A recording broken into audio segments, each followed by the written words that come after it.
ahead. Kind of melding two of your points together. One saying that you learn off of each other and passing the torch and learning from the young. The second point, that we have these epiphany moments that we discover things that are common sense in the kitchen.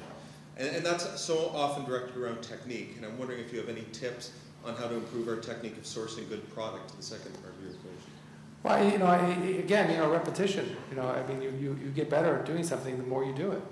And actually, after a while, it actually becomes liberating because you do it without even thinking about it. I would have my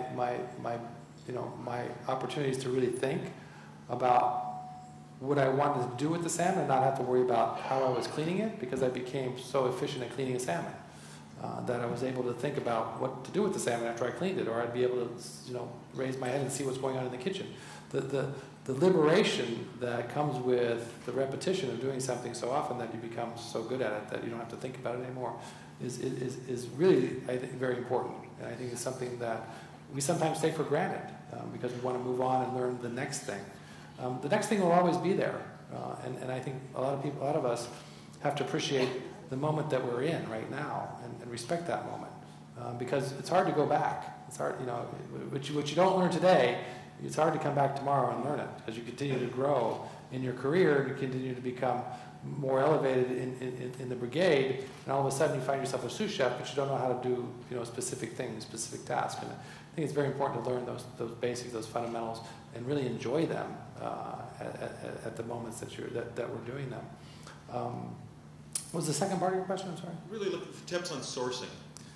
I mean, you really have to go to people that you're buying from. I mean, I think that my sources are always in our books. I always want to share my resources with anybody that asks me.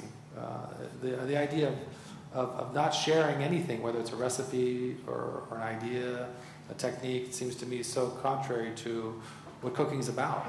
Being in a restaurant's about. It's about sharing. It's about giving of yourself to somebody else and helping to, again, elevate the entire industry. So, when I have somebody like Keith Martin, who is our lammer in Pennsylvania, I want to be able to share him with my colleagues.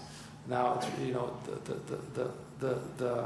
I guess the danger is in Keith being able to sustain the quality of his product, when he starts to get really busy. I had a conversation with Lee Jones at the Chef's Garden, which is outside of Cleveland, Ohio, and he called me 10 or 12 years ago, and he was a young farmer starting out, and he had extraordinary product, and I saw that this was really going to take off. I said, Lee, really be careful, be prepared, because when other chefs start to call you, you're gonna be busting at the seams, and it's going to be about maintaining the quality of the product, because that's what the expectation is.